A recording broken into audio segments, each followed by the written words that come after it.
bahwa kan selain daripada pembelajaran gitu kan ataupun penelitian, kita juga dituntut untuk melakukan sebuah pengabdian. Ngapain sih demo-demo mahasiswa belajar aja? Ternyata ada Dharma tadi kan. Tapi kan ada juga yang menganggap itu ada yang menunggangi. Dilihat daripada ruang-ruangnya itu tersendiri, Kang. Kita punya tanggungan kewajiban gitu secara moral untuk menyampaikan apa yang menjadi keresahan masyarakat kepada para penguasa. Barangkali tanpa disadari, saya bukan menunggangin kalian, cuma saya memanfaatkan kalian.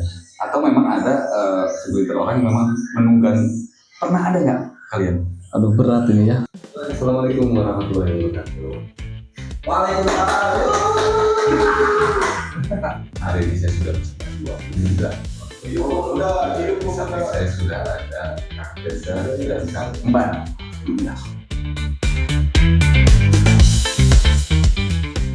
Terima kasih sudah mau podcast bareng. Siap Kang, terima kasih juga Kang, kita sudah diajak untuk podcast bareng di sini. Ini dari mana aja? Kita dari kelompok pemuda mungkin Kang ya, yang hari ini memang selalu aktif ataupun giat dalam persoalan-persoalan sosial kiranya, dan juga terlibat dalam gerakan-gerakan mahasiswa karena kita masih jadi mahasiswa juga kebetulan. Belajar aja mahasiswa, kenapa kalian concern terhadap hal-hal di luar belajar ya? Di luar belajar ya, gitu.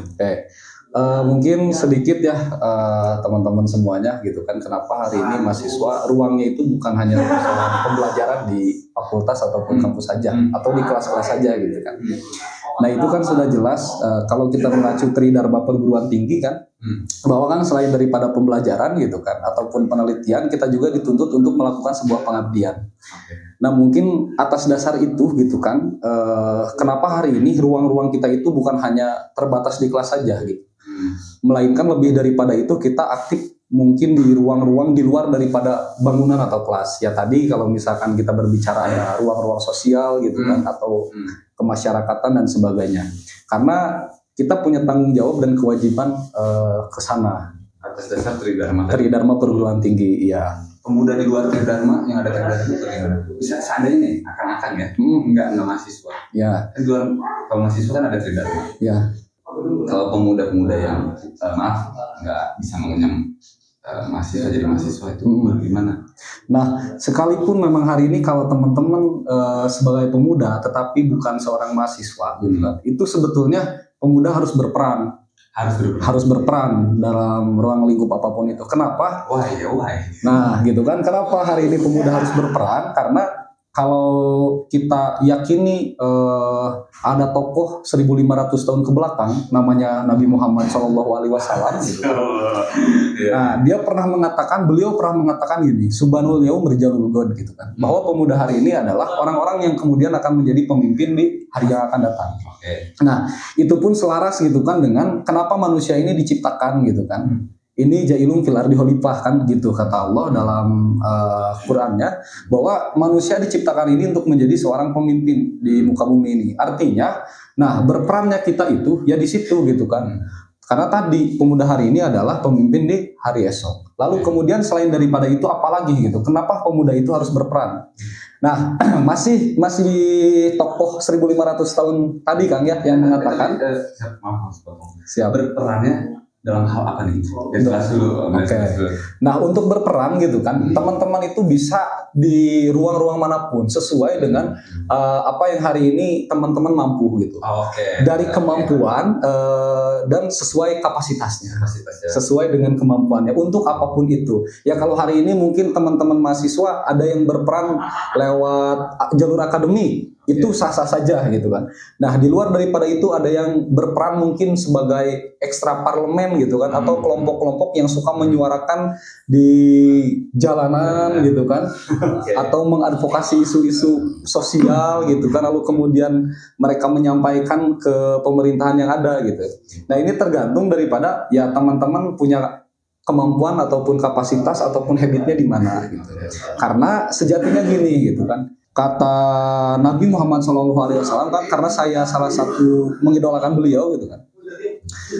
Jadi segala urusan umat itu ada di tangan pemuda gitu kan. Artinya yang menentukan arah gerak bangsa ini ke depan gitu kan, atau tatanan kehidupan ke depan itu semuanya ada di tangan kita gitu. Mau maju mundurnya. Nah ini ada di generasi-generasi muda. Kira-kira seperti itulah Kang gitu yang menjadikan motivasi kenapa pemuda itu harus berperan gitu. Banyak hal ya yang bisa dilakukan. Banyak hal memang Nyambing gitu maksudnya. Ya gitu. Nyambing ya, terus peran aktif dimanapun dia mampu gitu ya. Dimanapun dia mampu Kang.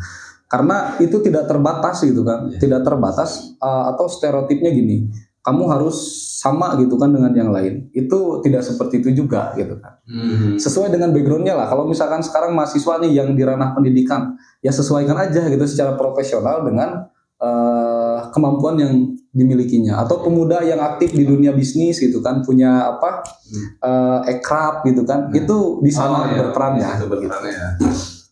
Sedikit tambahan ya terkait sekarang pemuda yang kiranya banyak sekali pemikiran-pemikiran yang bagus gitu, tapi kurang di dalam action ataupun geraknya gitu. Perlu kita ketahui dulu, kalau menurut saya pribadi dilihat daripada ruang-ruangnya itu tersendiri Kang. Terkadang kita memiliki pemikiran yang bagus gitu, ataupun sekarang memiliki ide yang jenius, namun ruang-ruang terkadang menutupi atau tertutup gitu Kang. Jadi untuk mengeluarkan idenya itu terhalangi gitu Kang, ataupun tertutup gitu Kang, karena tadi karena terbatasnya ya, karena keterbatasan lah kira-kira seperti itu Kang. Kang mungkin saya juga ingin bercerita sedikit Kang ya, dan gini teman-teman gitu kan, ini bercerita sedikit bahwa kalau saya asli itu orang Cianjur Kang, asli orang Cianjur. Dulu lulus SD itu sama orang tua ke Sukabumiin gitu kan. Pesantren lah. Pesantren di Sukabumi. Sukabumi. Cianjurnya di mana? Cianjurnya dekat Gunung Padang lah. Kalau teman-teman ini ya. Kalau teman-teman tahu ada situs megalit Gunung Padang gitu kan, atau ada Curug Cikondang yang menjadi salah satu pariwisata yang kemudian hari ini mungkin sudah terkenal. Bisa lah nanti main-main ke sana. Nah, kira-kira di daerah situ kan saya. Nah, dulu itu memang hampir kecil gitu kan untuk berpikir bahwa secara pendidikan harus melanjutkan ke jenjang yang memang dulu itu sangat dipandang tinggi gitu kan. Yang padahal memang ya hari ini ternyata bukan gelar yang dicari, tapi kebermanfaatannya gitu kan. Buat apa gitu kan kita tinggi pendidikan, tinggi ilmu gitu, tapi secara dampak itu tidak ada dampak yang besar. Nah, kira-kira begitu. Nah, jadi karena niat yang kuat kan sebetulnya dulu ada dorongan yang kuat itu, termasuk memang kalau support dari orang tua sih secara dana saya terlahir dari keluarga yang biasa-biasa saja gitu kan. Orang tua bertani gitu, ya gimana lah di kampung gitu kan, serba terbatas gitu kan, pas-pasan lah istilahnya. Nah karena dorongan niat dan memang disupport juga gitu kan oleh guru itu pas ini udah mulai ada niat seperti itu lulus SMP kan, pas lulus SMP. Nah jadi pas kuliah itu memang pas mau masuk kuliah orang tua itu sebetulnya membebaskan mau kuliah atau mau enggak gitu, karena ya mungkin secara ekonomi pas-pasan karena dulu mandang bahwa kuliah itu mahal gitu. Ternyata banyak sekali gitu kan peluang beasiswa untuk kuliah.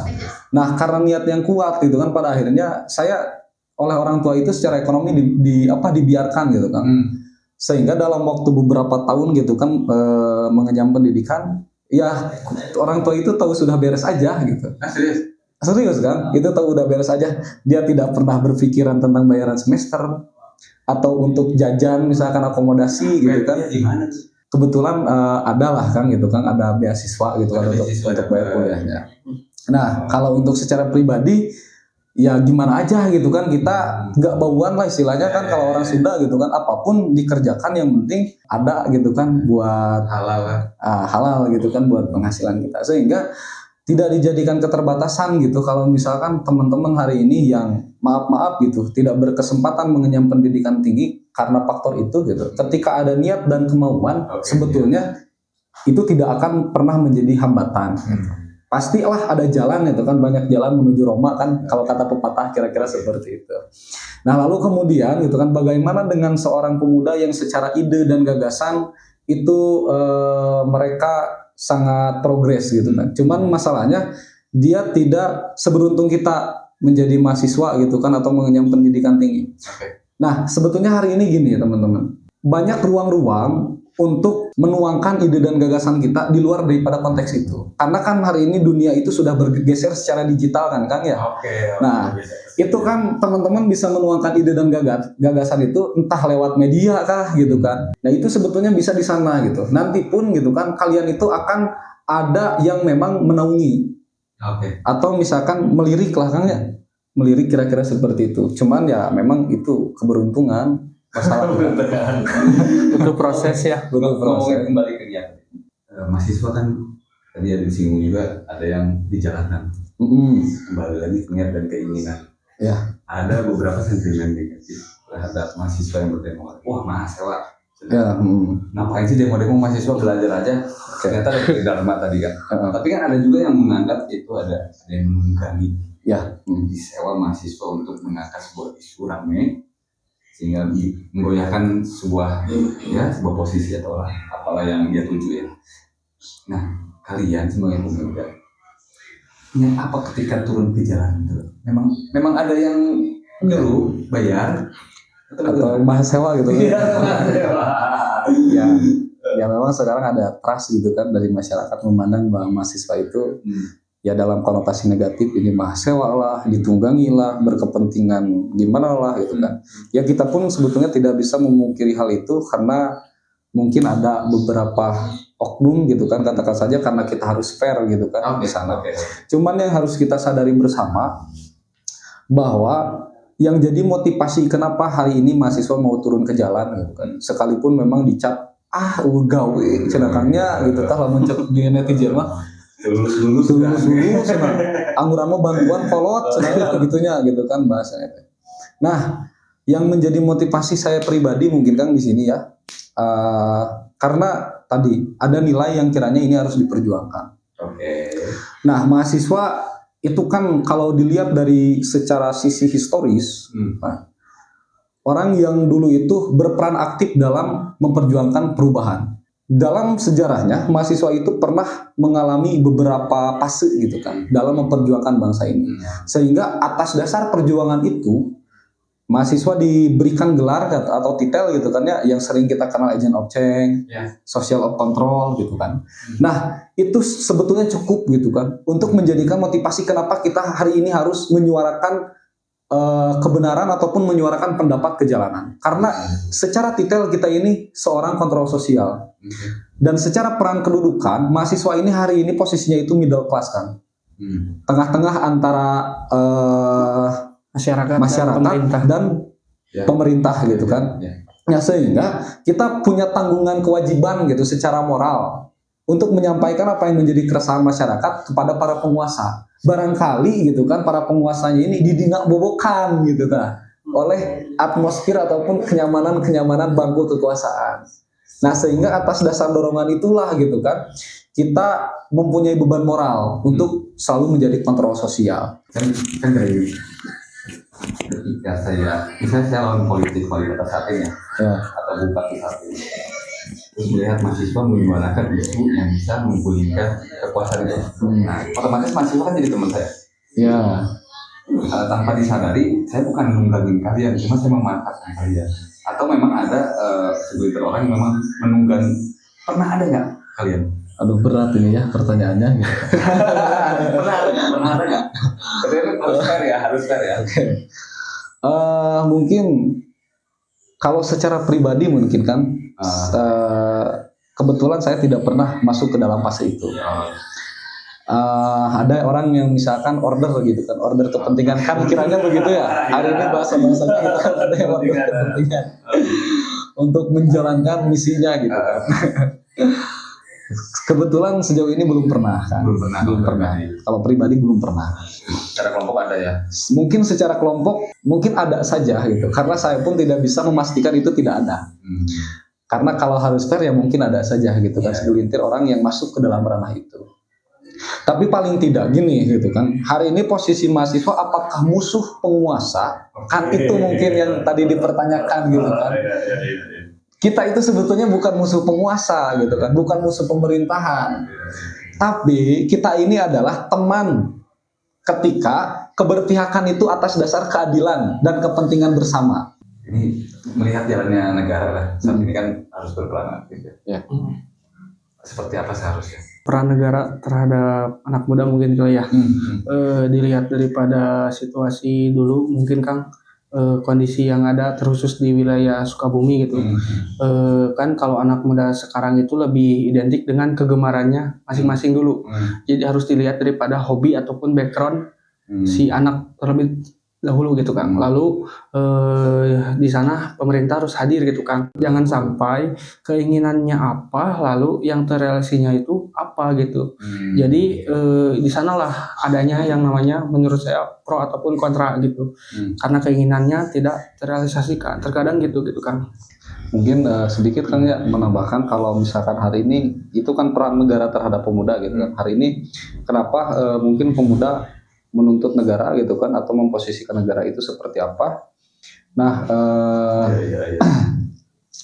kalau misalkan kita melihat daripada apa sih sebetulnya tujuan dari para negara itu hadir gitu kan.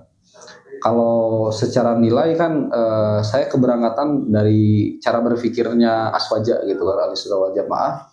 Dan kalau misalkan melihat dari tujuan daripada hadirnya sebuah negara gitu kan, itu harus selaras dengan maqasidus syariat atau tujuan daripada aturan itu kenapa dibuat. Nah, ada 5 poin mungkin di sana. Yang pertama itu ada hibdunas,